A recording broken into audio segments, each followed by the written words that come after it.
Benvenuti nel mio canale. La nostra serie, ogni episodio più emozionante e intrigante dell'altro. Siamo qui con il nuovo episodio di qualcuno che è diverso. Il corpo di Ekrem viene ritrovato nella foresta. Leila è scioccata quando si rende conto che il corpo trovato nella foresta appartiene a suo padre. Leila ha una crisi. Sebbene Kenan abbia cercato di calmare Leila, non ci è riuscito. Leila viene portata in ospedale. Quando Leila si sveglia, vuole vedere suo padre. Idris chiama e dice che vuole parlare. La notizia della sua morte non è arrivata a casa di Ekrem.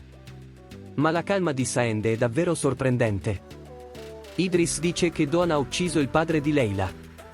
Se non si troverà una soluzione, Doan dice che andrà in prigione o in un istituto psichiatrico. Vuole che arrivi alla sua posizione. In questa giornata dolorosa per Leila, Kenan non la lascia sola nemmeno per un secondo. Leila Turan dice al pubblico ministero che vuole che venga ritrovato l'assassino di suo padre. Mentre Turan fa una promessa, Kenan li ascolta con occhi preoccupati. Leila Refik chiede all'agente di polizia di esaminare il telefono di suo padre e scoprire con chi ha parlato l'ultima volta.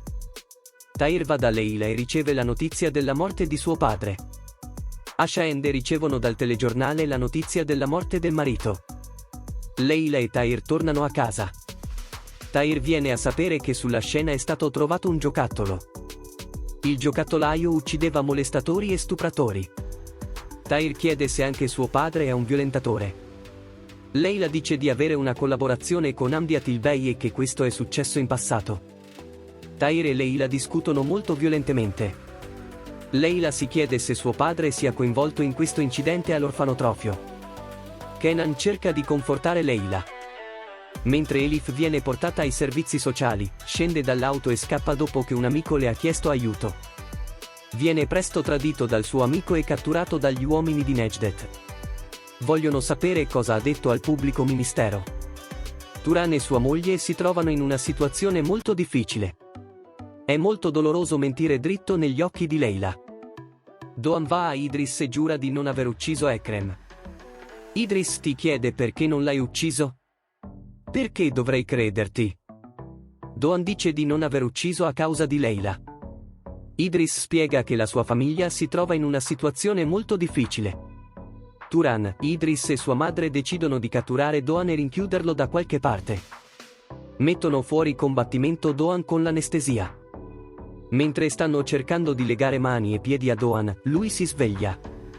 Leila ha dichiarato che il rapporto dell'autopsia di suo padre mostrava 2 diverse coltellate e la prima non era mortale.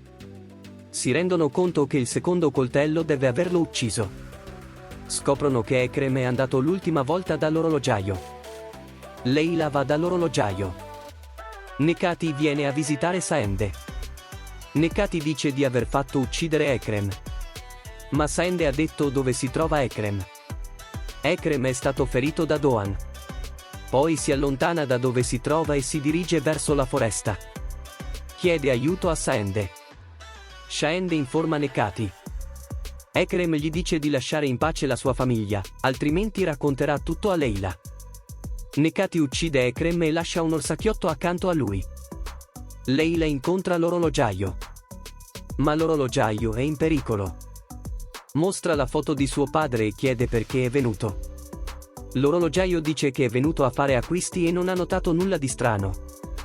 Leila se ne va, dicendo che sarà interrogata di nuovo. Chiama sua madre e le chiede perché è andata dall'orologiaio a mezzanotte. Ma sua madre, insieme a Nekati, agisce alle spalle di Leila. Saende dice che sua figlia troverà tutto e non si arrenderà.